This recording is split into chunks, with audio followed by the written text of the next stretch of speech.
अरे मेवा वाले लगते ही दुबे पड़ जाते हैं ना, इसलिए बार बार क्यों बुलवाए, बार बार क्यों बोले?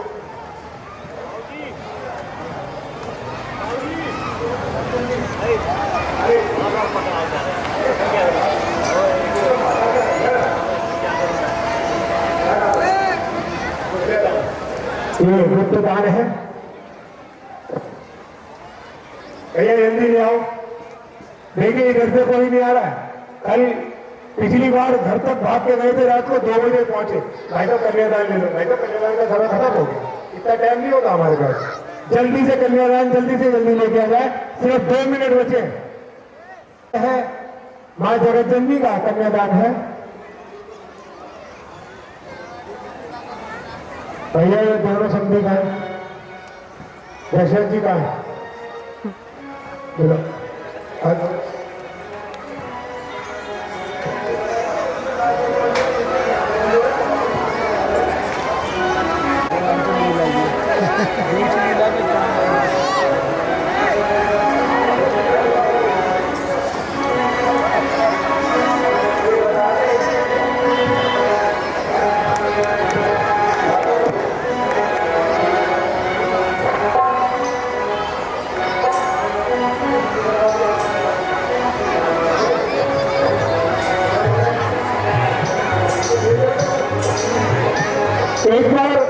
एक बार और ध्यान दें कि हम मानस को देखते हैं, तो जब जनकपुरी में महाराज दशरथ पधारे थे तो महाराज दशरथ ने जनक जी के चरण स्पर्श करने की कोशिश की। उन्होंने कहा महाराज ये क्या कर रहे हैं?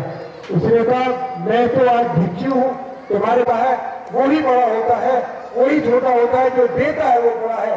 उन्होंने अपनी 4 कन्या दी, तो आज राजा जनक के हैं, दशरथ सब कुछ हार के भी छोटे हैं, क्योंकि उन्होंने दक्षिणा ली है, कन्यादान लिया है, महाराज दशरथ जनक जी ने दिया है। इसीलिए छोटे बड़े का भाव यहाँ खत्म इसीलिए होता है कि स्वयं दशरथ जी ने जनक जी के चरण स्पर्श करना चाहे कि आज मैं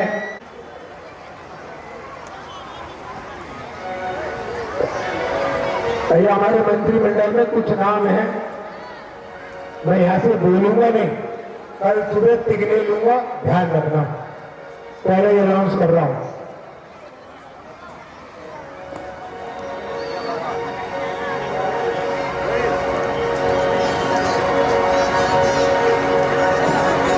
सिर्फ 1.5 मिनट बचा है, 1.5 मिनट।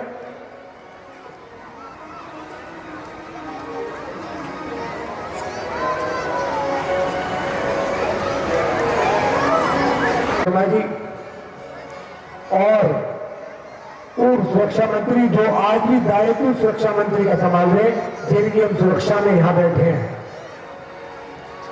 श्री रविंद्र शर्मा जी।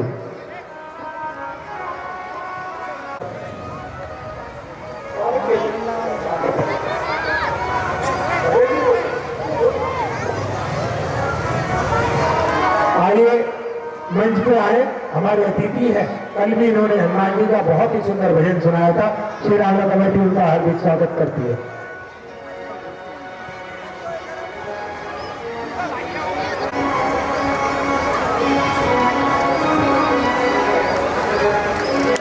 श्री रंगनाथ सिंह आज जो कन्यादान से जुड़ते हैं, श्री रामला कमेटी उनका हार्दिक स्वागत करती है।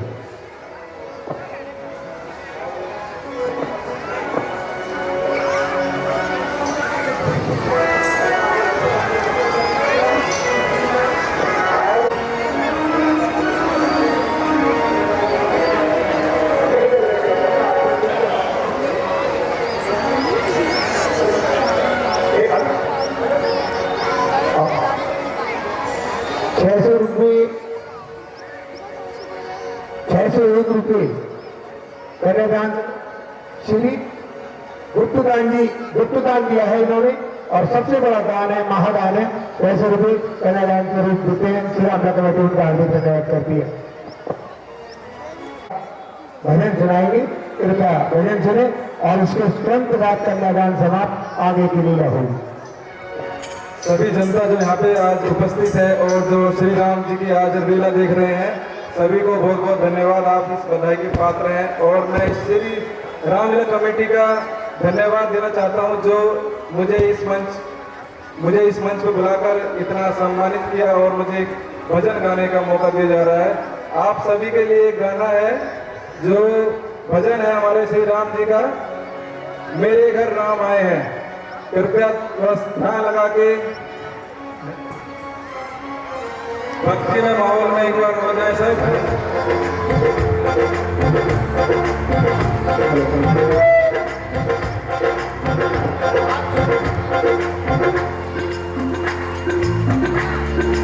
हेलो हेलो हेलो हेलो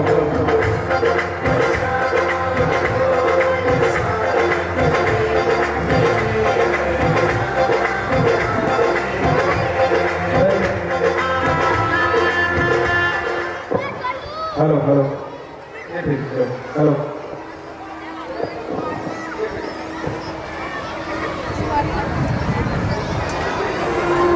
अरे छोटी देवी जी क्या रुपया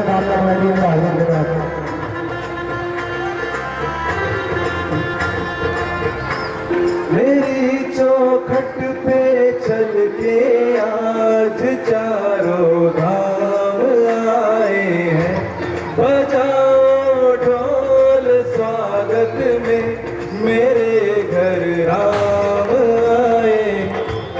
कथा शबरी की जैसे धुल गई मेरी कहानी से, न रोको आज भोले दो चरण आंखों के पानी से। बहुत खुश है मेरे आंसू के प्रभु के काम आए हैं, बजाओ ढोल स्वागत में मेरे घर राम आए हैं।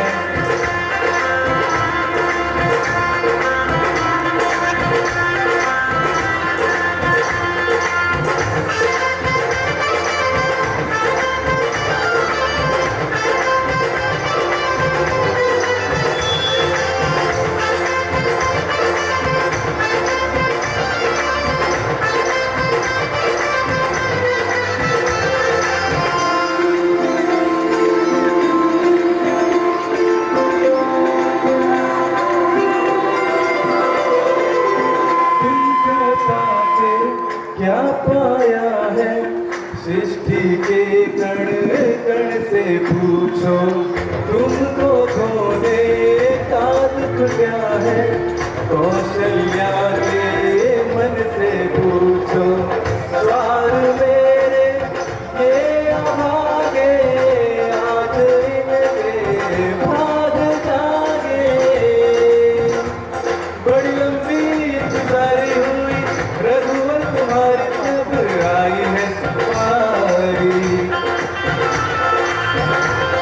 संदेश से आज खुशियों के हमारे द्वार आए हैं, बजाओ ढोल स्वागत में मेरे घर राम आए हैं।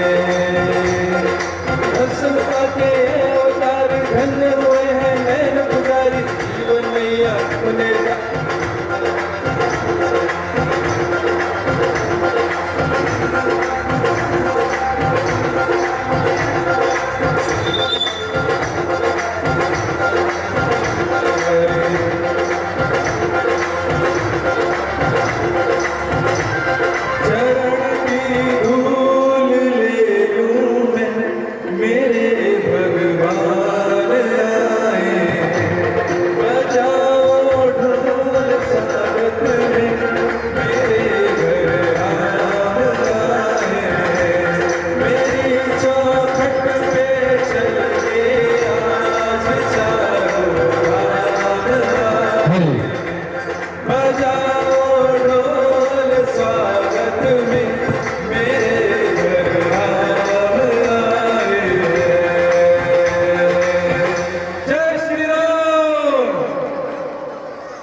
आजकल एक रस्म चल रही है लड़के द्वारा मुंह दिखाई देने की। तो हमारे प्रभु ने जैसे ही घोषणा हुई कि वो आपको शादी करनी पड़ेगी, तो उन्होंने कहा शादी नहीं करेंगे, हम तो अपने पिता से आज्ञा नहीं लाए। उसने कहा आपके तो पिता ने भी 3 करी थी, एक यहाँ कर लो, एक और कर लो पिता की आज्ञा से। उसने कहा मैं प्रण लेता हूँ, मैं एक स्त्री के रहूंगा। पहले दिन ही माँ जगत जननी को मुंह दिखाई दे दी थी।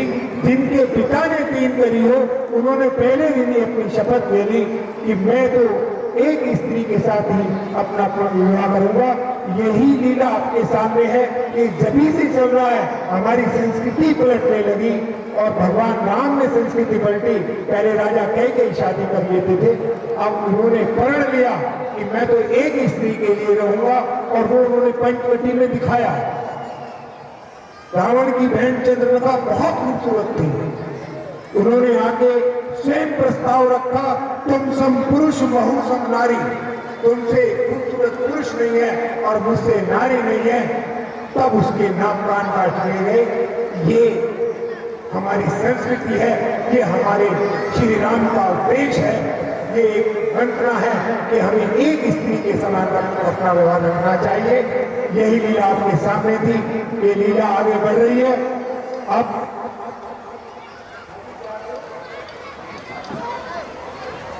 बहुत बड़ा ये आखिरी लड़की की शादी का उत्सव है। जनक जैसे विधिराज जनक विचलित हो गए और बारात को 5 दिन रोका। जब उनकी गुरु माता आई, उन्होंने सुनैना का हाल देखा, तो उन्होंने कहा तुम इतनी संस्कारी होगी, क्या कर रही हो ये? और महाराजा जनक को कि महाराजा जनक का अपने आप जाके हाल देख लो, 5 दिन से दशरथ के चरणों में बैठे, अभी मत मेरा मेरी पुत्री एक दिन मेरे घर रहेगी। ये स्थिति लड़की के पिता की होती है, जिसने हम विदा करते हैं अपनी बच्ची को, क्योंकि 20 साल अपनी गोद में खेल के बड़ा किया है। आज विदा कर रहे हैं दूसरे घर के लिए। दोनों कुल की इज्जत रखती है लड़की, यही वो समय है। अब लीला विदा की ओर चल रही है। मैं एक बार प्रेम से जयकारा लगाएं, बोल भगवान रामचंद्र महाराज की।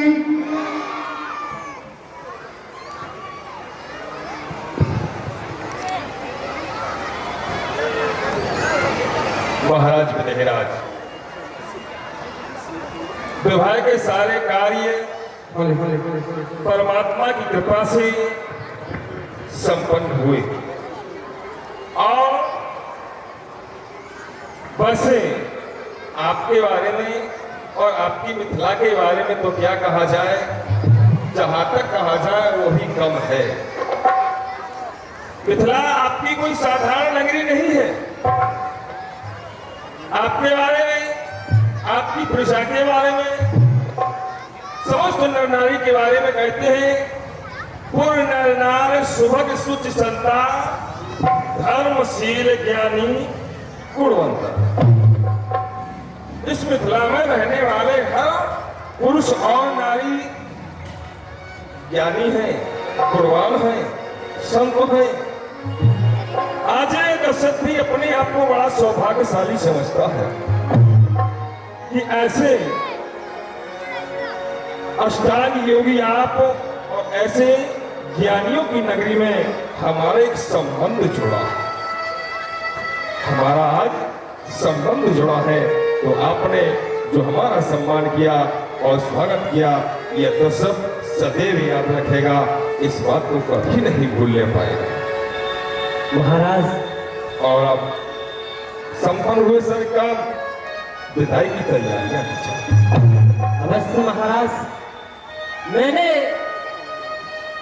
आपके चारों पुत्रों को अपनी पुत्रियों का व्यवहार किया है और दान में भी अपनी पुत्रियों को सौंप दिया है, क्योंकि मैंने छोटा से पाला और इतना लाड़ लड़ाया, इसे प्यार दिया, दुलार दिया। आज ये पुत्री हमको छोड़ करके जा रही है। और महाराज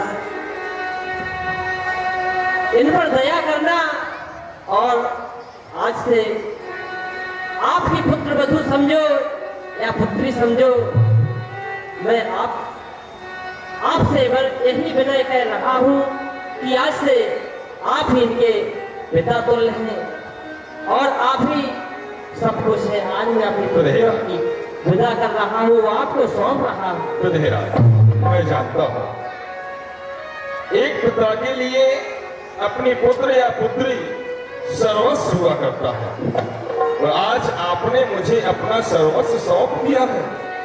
आप किसी भी तरह से चिंतित ना हो, पिता की सेवा कीजिए।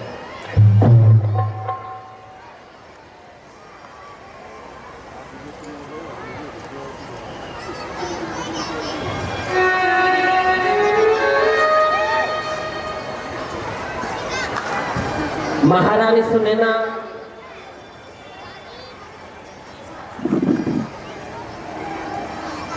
आओ, पुत्रियों को गले से मिल लो।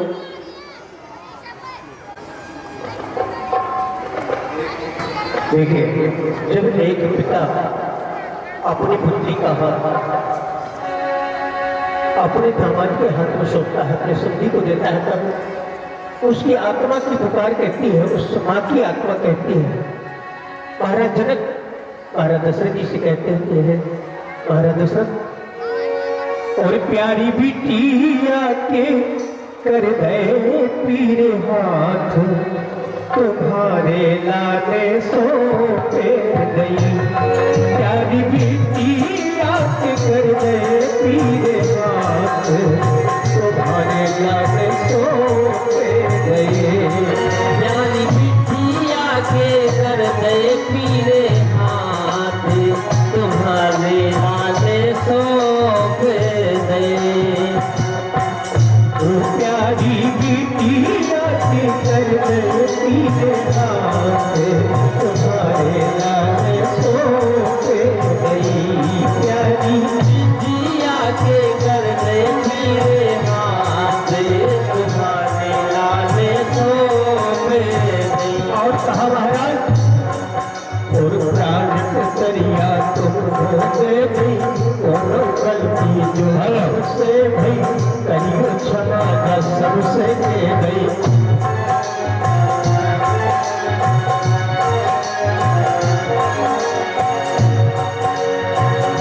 और सीता बिटिया और सगे रघुनाथ, तुम्हारे लागे सौंपी गई। प्यारी बिटिया के कर दे पीरे हाथ, तुम्हारे लाने सौंप गई। प्यारी बिटिया के कर दे पीरे हाथ। और कहा महाराज, और तुम्हारे कुल में है हम दर्दी, हमें निभा लियो समझी। तुम्हारे कुल में हुए हम दर्दी, हमें निभा लियो समझी। हम रहे बस पूरी हल्दी, क्योंकि एक बाप की आत्मा जब होती है, कहते हैं कि मेरे पास अपनी पुत्री से बड़ी अमूल कोई वस्तु नहीं है महाराज आपको सौंपने के लिए, इसलिए सिर्फ एक हल्दी का टीका है जो मैं आपके मस्तक पर सजा देता हूँ। इसलिए कहते हैं, हे महाराज, और तुम्हारे कुल में हुए हम दर्दी, हमें निभा लियो समझी। हमारे पास है पूरी हल्दी, हमारे पास है पूरी हल्दी। टीका लगे जो तुम्हारे बात, तुम्हारे लाने सौंपे गई। प्यारी सीता के कर दे पीरे हाथ, तुम्हारे लाने सौंप गई। प्यारी अमर जोड़ी, अमर जोड़ी रहे जा भोलेनाथ, तुम्हारे लाने सौंपे जाए। प्यारी बिटिया के कर दे पीरे हाथ, तुम्हारे लाने सौंप गई। प्यारी बिटिया के कर दे पीरे हाथ, तुम्हारे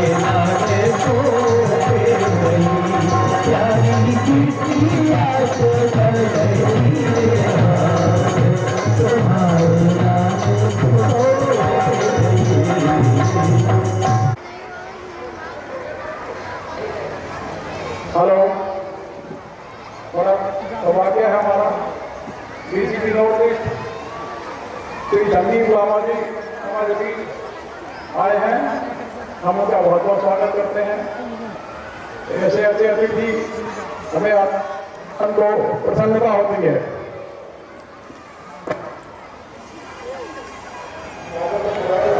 हेलो हेलो, तो डीसीपी साहब कृपया मंच पे आए। संदीप लामा जी ने बोल दिया, फिर वीरेंद्र शर्मा जी और ये हमारे राजेंद्र कोहली साहब डीसीपी साहब को स्टॉल बनाएंगे।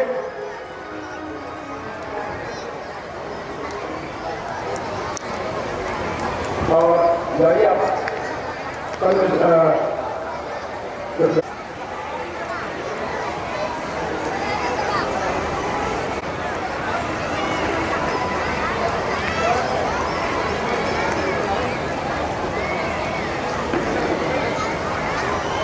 हमें खुशी है कि पुलिस अधिकारी भी ऐसे पुलिस अधिकारी हमारे प्रांगण में आएंगे। बहुत बहुत धन्यवाद। मैं चाहूंगा संदीप साहब को शब्द कहें हमारे इस संयोजन के ऊपर, हमें कुछ हमारी तारीफ करें कुछ। बहुत बहुत धन्यवाद। मुझे पता चला ये 75वां फंक्शन है इस गाने। मैं नॉर्थ ईस्ट डिस्ट्रिक्ट से आया हूँ, हालांकि आपसे ज़्यादा दूर नहीं है पर जिला अलग है। उनके प्रेमवश में आ गया। इतना प्रेम जब मिले तो जो है आत्मा प्रेम की भूखी होती है। और यहाँ मैं देख रहा हूँ कि यहाँ पर मेला देखने के लिए आए हुए हैं, तो इसको देख के लगता है कि आप जो इतने भगवान रामचंद्र के प्रति आस्था रखते हैं और दशहरे का समय, इस समय हम सभी देशवासी भगवान रामचंद्र की जीवन गाथा देखते हैं। रामलीला के थ्रू या रामायण के थ्रू ऐसे ऐसे मंचन होते हैं पूरे हिंदुस्तान में। उसका एक ही उद्देश्य है, उसका उद्देश्य है कि हम भगवान रामचंद्र जी के जो पथ उन्होंने हमें दिखाया, कैसे आदर्श बेटा बनना है, जो पिता की खाली एक इशारे से ही समझ जाएगा कि जिसने उसको राजपाट दिया अगले दिन उसको वनवास जाना पड़ रहा है। कोई आवाज़ नहीं, कोई नखरे नहीं, कोई नाराजगी नहीं अपने पिता से, सीधा पिता ने कहा उसको माना। फिर उनके जो भ्राता प्रेम था, उनके भाई लक्ष्मण जो उनके साथ गए, उनके दूसरे भाई भरत जो उन्होंने कहा कि मैं राजपाट नहीं करूँगा, भाई के चरण ही राजपाट करेंगे। और फिर हम देखते हैं कि जो उनकी धर्मपत्नी थी माता सीता, उसका अपहरण हो गया। तो कैसे देखो निहत्ते कहते नहीं कह सकते, नंगे पैर कह सकते हैं। धनुष और तीर तो उन्होंने वनवास जाते समय तो नहीं छोड़ा। तो कैसे नंगे पैर वनवास, वन में घूमते घूमते कैसे भगवान हनुमान जी को देखा, कैसे उनका साथ लिया, कैसे समुद्र पार किया और अपने धर्म पत्नी को छुड़ा कर लेके आए। तो ये उनका उसके प्रति, माता सीता के प्रति जो उनका प्रेम था, उसकी भी एक मिसाल है। हम लोगों को उस मिसाल को उतना ही अपनी पत्नी, अपने स्पाउस, अपने पति, उतना हमें प्रेम रखना चाहिए। ऐसे ही अपने अच्छे बेटे की तरह हमें अपने पिता की आज्ञा पालन करना चाहिए और अच्छे भाई की तरह हमें कोई प्रॉपर्टी पे झगड़े नहीं करने चाहिए, प्यार प्रेम से रहना चाहिए। अगर हम भगवान रामचंद्र को फॉलो करेंगे तो मुझे लगता नहीं कि हमारी कोई समस्या रहेगी। इसी को रामराज बोलते हैं। मतलब उनके जो पथ प्रदर्शन पे जो हम चलेंगे, उन्होंने जो रास्ता दिखाया उस पर चलेंगे तो कोई सवाल ही नहीं, कोई जगह कुछ इशू रहेगा, सब कुछ सब सेटल हो जाएंगे। तो इतनी बढ़िया भी मंचन और इतना आप लोगों का उत्साह देख के मुझे लग रहा है कि ये प्रोग्राम अच्छा चल रहा है। और मेरी रामलीला कमेटी से यही था कि आपने मुझे यहाँ बुलाया और इतना प्रेम दिया और मुझे आज का अतिथि बनाया, इसके लिए बहुत बहुत धन्यवाद। और मैं चाहूँगा कि आपकी भी रामलीला चलती रहे, सदैव चलती रहे, इसी तरह आगे बढ़ते रहो। और भी गेस्ट आए अपनी रामलीला में बड़े हुए। थैंक यू, धन्यवाद, थैंक यू।